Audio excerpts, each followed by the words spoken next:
아프리카는 언제나 물 부족을 이제 겪는 나라입니다.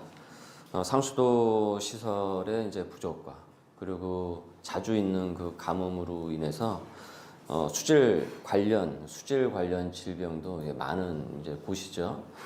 그래서 아프리카 이제 선교를 할 때 물론 최우선적으로는 복음을 전하는 것이 가장 주 목적이지만 이 동시에 이 우물을 만들어주는 이 우물 사역도 도외시할 수가 없습니다.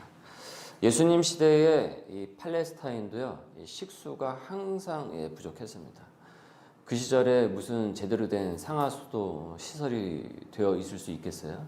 뭐 우리나라처럼 또 이렇게 산과 들이 많은 그런 지형도 아니었고, 그랬기 때문에 식수를 해결하기 위해서 이제 과일을 담가가지고 그 즙으로 이 그 식수를 이제 대신을 해서 그것을 해결을 했습니다.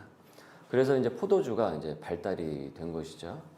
먹고 취하기 위해서 술을 담근 것이 아니고 본래는 식수를 위해서 이 포도주를 담갔다라는 것이에요. 성경에 보면은 이제 포도주 비유를 여러분들이 종종 발견을 하시게 되는데 이런 이해를 갖고 봐야 이제 혼동이 없습니다. 그래서 이 포도주를 보관을 이제 해야 되는데 대체로 이제 화면에 보시는 바와 같이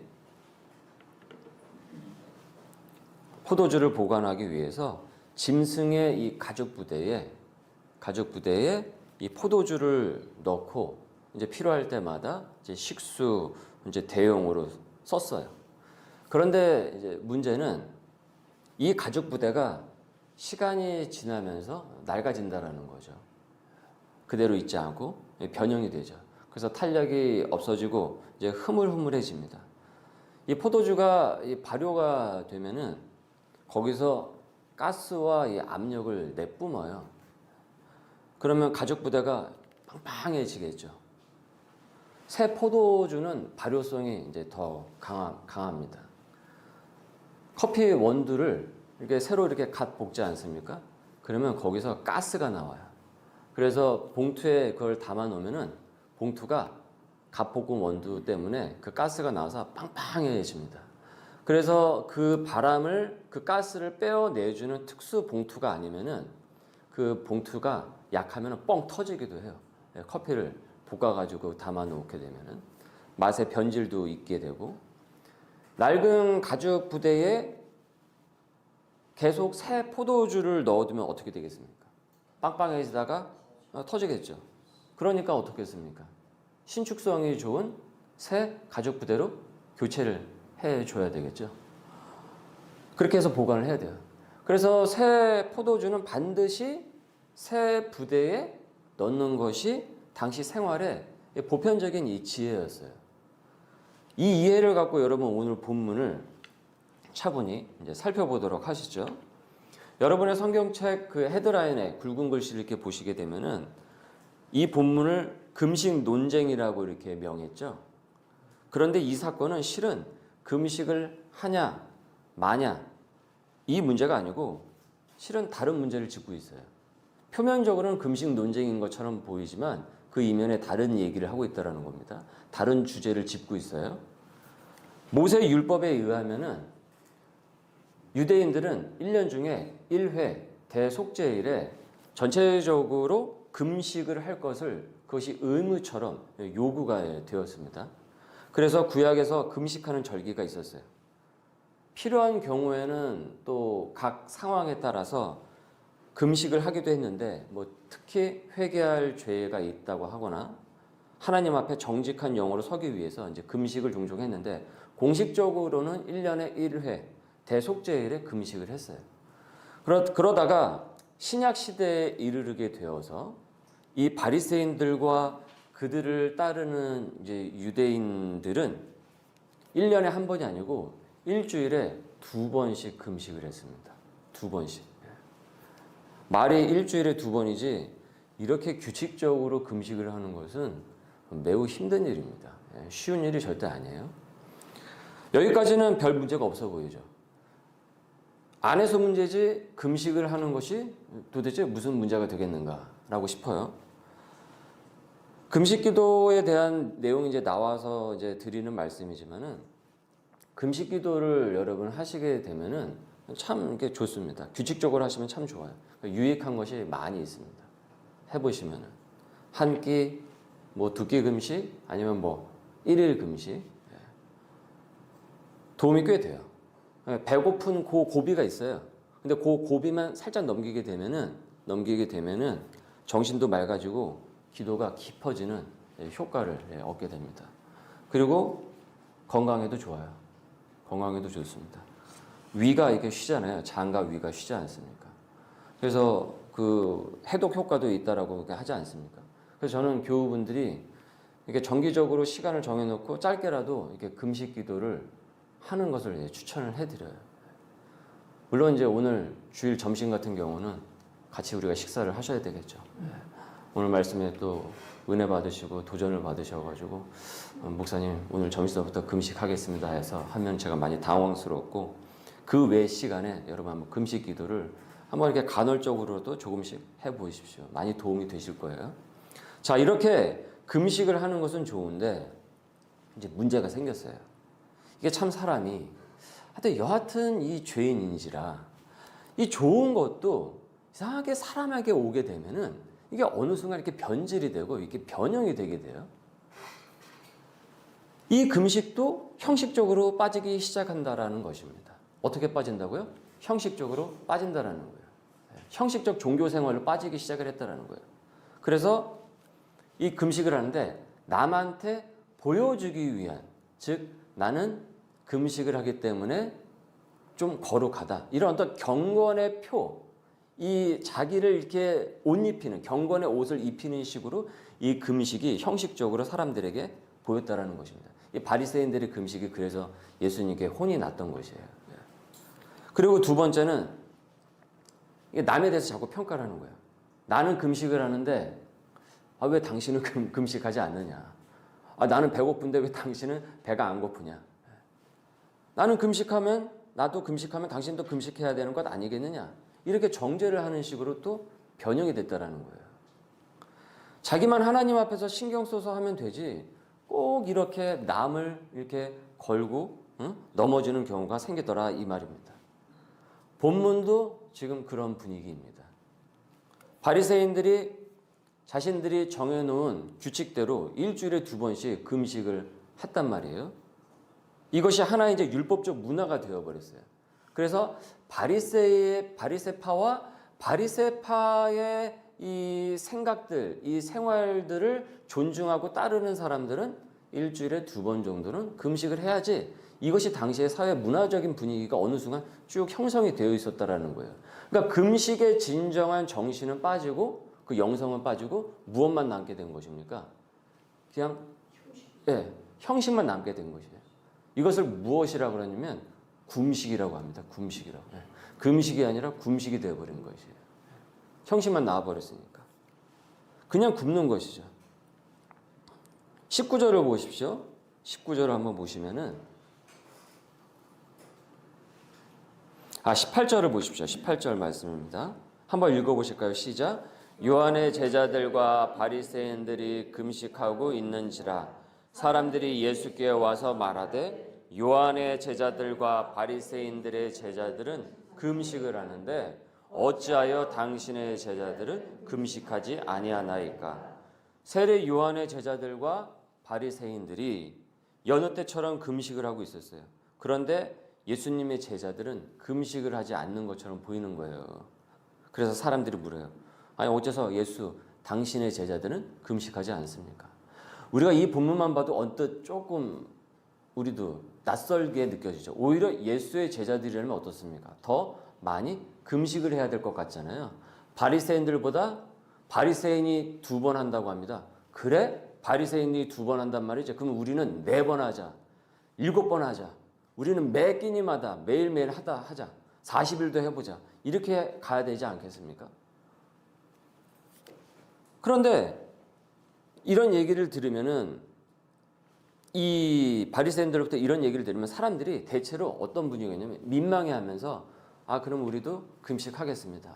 이런 자세였단 말이에요. 그러나 예수님께서는 이런 비유를 들어서 오히려 말씀을 하세요. 19절 한번 읽어보실까요? 시작.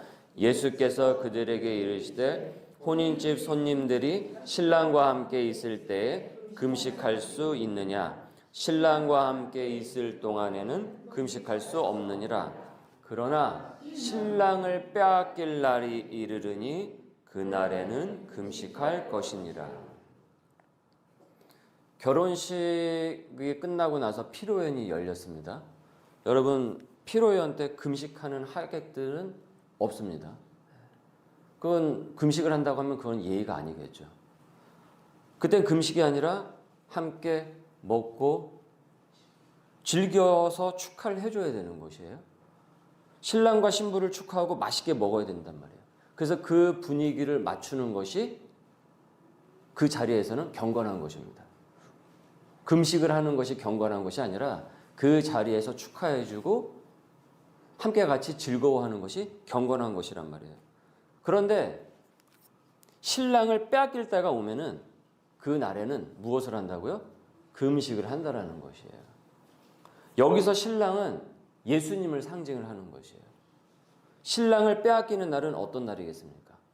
예수님께서 십자가에 못 박혀서 돌아가시는 날이라는 것이에요. 그러면 지금은 신랑 되신 예수님이 지금 누구와 있습니까? 이 제자들과 함께 같이 있단 말이에요. 지금은 신랑 되신 예수님께서 이들과 함께 있어요. 기쁘다 구주 오셨네. 만백성 맞으라. 온 교회여 다 일어나. 다 찬양, 다 찬양, 다 찬양하여라. 그러니까 이때는 어떻습니까? 예수님과 함께 기뻐하고 그 만찬을 함께 즐거워한다라는 것이에요. 그래서 예수님께서 이렇게 보시게 되면, 복음서를 보시게 되면 예수님의 항상 가시는 자리마다 어떤 일이 있었습니까? 항상 식사 교제가 있었죠. 예, 밥을 항상 드셨죠, 맛있게. 예수님께서 무시받고 멸시받던 세리, 창녀, 그리고 죄인들과 함께 먹고 마시며 식탁 공동체를 가지셨단 말이에요. 기쁨의 잔치이기 때문에 그렇다라는 것이죠. 그런데 그 모습을 보면서 저 예수란 인간은 우린 일주일에 2번이나 금식을 하는데 저거 보라고. 세리, 죄인, 창녀들과 함께 저렇게 어떻게 겸상을 할 수가 있냐. 밥이나 먹는다고. 그래서 예수님 보고 뭐라고 흉을 받습니까? 무엇이라고 흉을 받습니까? 먹기를 탐한다라고 했어요. 식탐이 많다라고 얘기를 했단 말이에요. 먹는 거 밝힌다고. 저는 오늘 같은 주일이 되면은 일부러 아침은 견과류 조금 하고 과일 뭐 한두 조각 뭐 먹을까 말까 하고 차 한 잔으로 소량만 먹어요. 이유는 점심에 교우들과 식사를 잘 나누고 싶어서 일부러 이제 속을 이제 비우는 것입니다. 오늘은 와서 뭐 치즈 한 장, 그다음에 커피, 그다음에 뭐 하나 먹었는데 기억이 안 나네요. 하여튼 조그만 거 하나 뭐 먹었던 것 같습니다. 그러니까 속이 편해요. 그러면 이제 점심이 되면 어떻습니까? 함께 같이 식사를 또 즐기는 것이죠. 교우들과 즐겁게 식사를 하고 또 이야기를 나누고 기도 제목도 나누고 근황을 나눈다는 거예요. 저는 목사의 경고는 그 순간에 같이 먹고 즐거워하는 곳이라고 생각을 합니다. 그런데 여러분, 만일 제가 매 주일마다 쭉 해가지고 그냥 핏기는 하나도 없고 창백해져가지고 목사님 왜 그래요? 저 금식 기도하고 있습니다. 라고 하면은 여러분들이 주일 점심에 식사를 제대로 나누실 수가 있으시겠습니까? 매 주일마다 제가 금식한다고 한다면 이 밥이 이 목으로 들어가시겠어요? 체하시지? 예수님이 오심으로 말미암아 지금 어떤 시대가 왔냐면 새 시대가 온 거예요. 신랑이 오신 거예요. 새 시대가 온 거예요. 그러니까 분위기가 어떻습니까? 바뀌어졌다라는 것이에요. 지금 예수님 얘기는.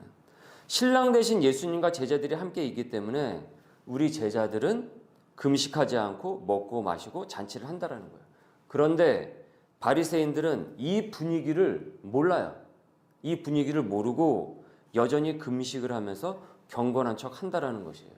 시대가 바뀌었어요. 예수님이 오심으로 말미암아.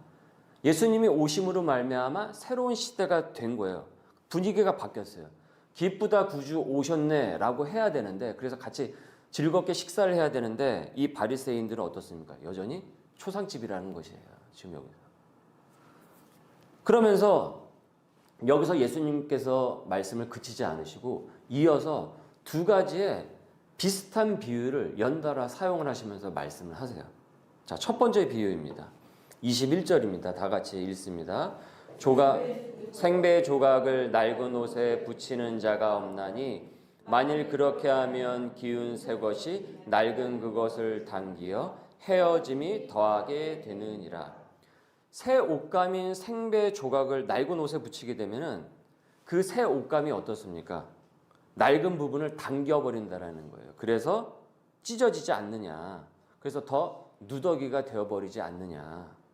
새 옷감은 낡은 옷에 붙여봤자 소용이 없고 옷감만 버릴 뿐이라는 거예요. 새 옷감은 새 옷을 만드는데 사용이 되어야 되는 것이에요.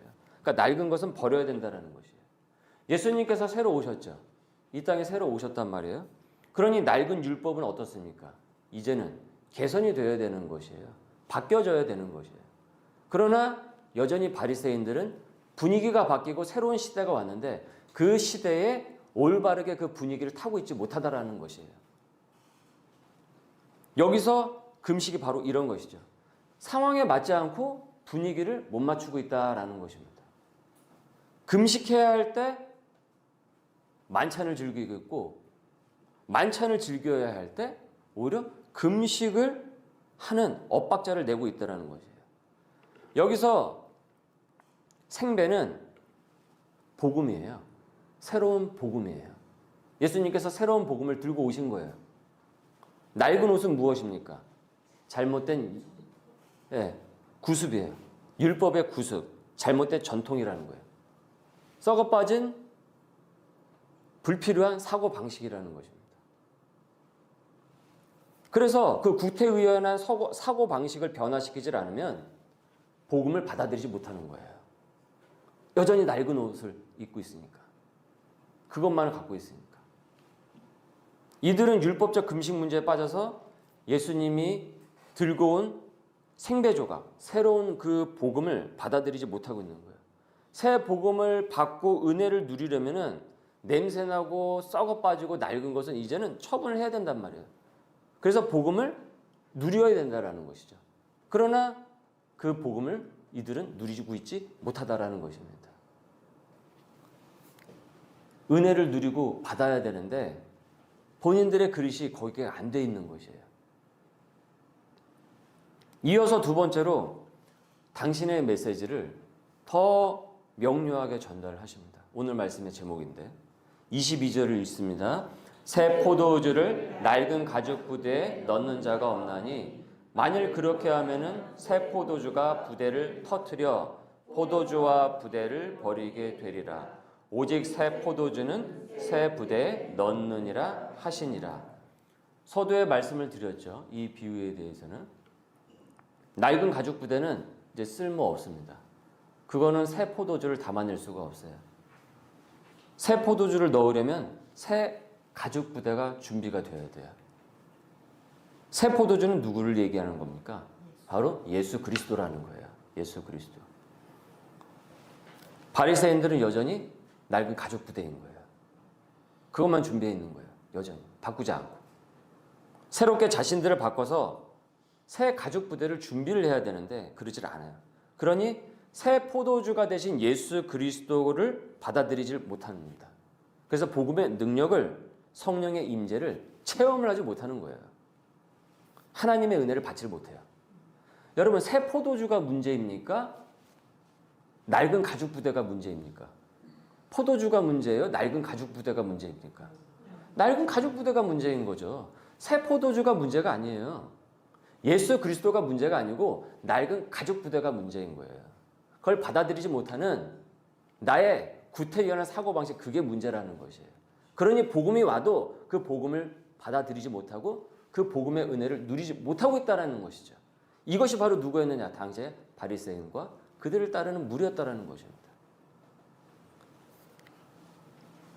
예수님께서는 바로 이것을 이 비유로 지적을 하시는 겁니다.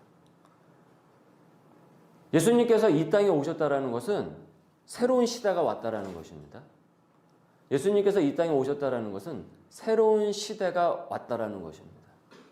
내게 새로운 시대가 열렸다는 것입니다. 하나님께서 새로운 은혜의 시대를 여셨다라는 거예요. 새 포도주가 왔으니까 낡은 가죽 부대를 버리고 새 부대를 준비를 해야죠. 그래야 새로운 복음을, 그 복음을 받아 담을 수 있고 즐길 수 있고 누릴 수가 있어요. 여러분, 내가 예수님을 믿는다라는 것은 새로운 시대, 새로운 비전의 삶, 소명의 삶이 열렸다라는 것입니다. 내게 새로운 시대가 열린 거예요.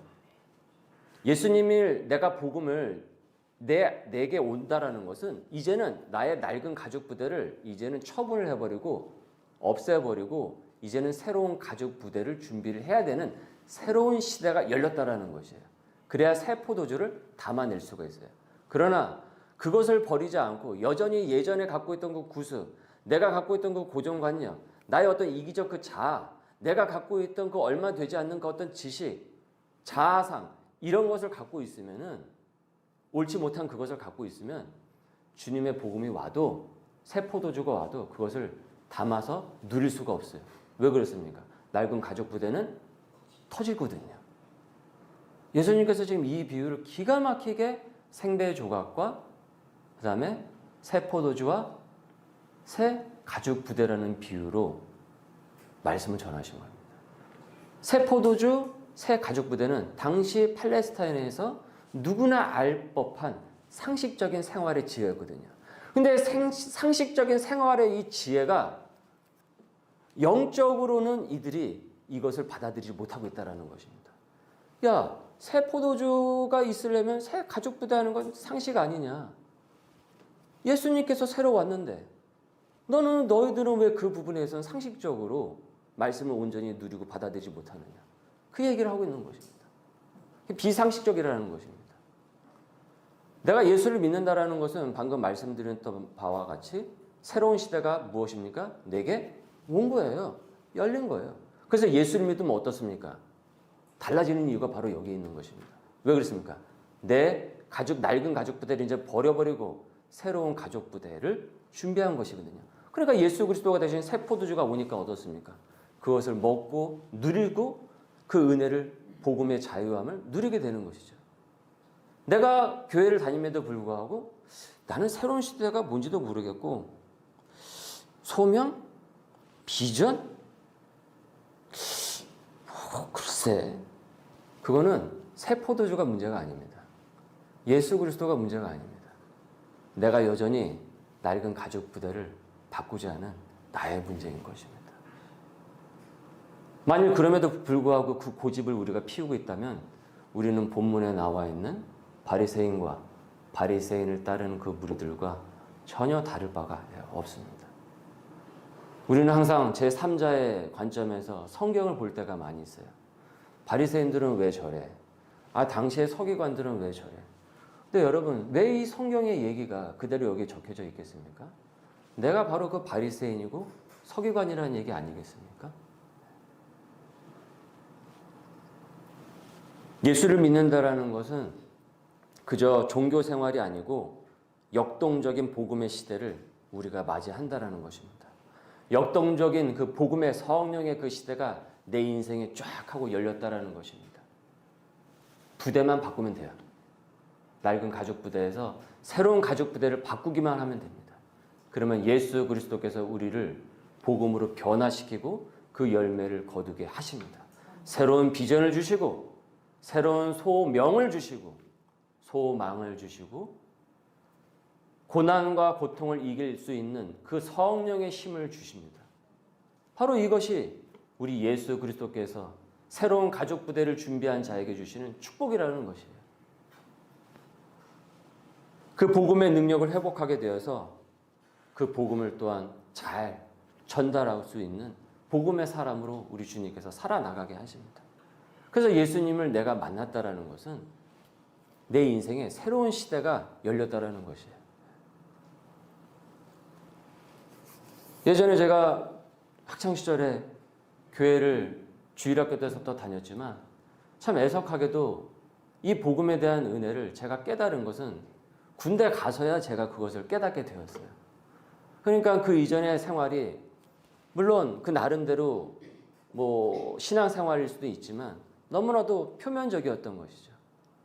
그리고 군대 가서 복음의 의미를 깨닫게 되니까 예수 그리스도가 누군지 알게 되니까 어느 순간 내가 가죽 부대를 들고 내가 교회를 다녔구나라는 그 자각이 오기 시작을 하는 거예요. 그리고 그 말씀을 깨닫고 새로운 가죽 부대를 하나님 준비할 수 있도록 은혜를 주세요라고 하니까 어느 순간 예수 그리스도께서 내 안에 들어오셔가지고 제 안에 좌정하셔서 제가 바라보고 있는 삶의 지형과 모든 것들을 바꿔버리게 하셨어요.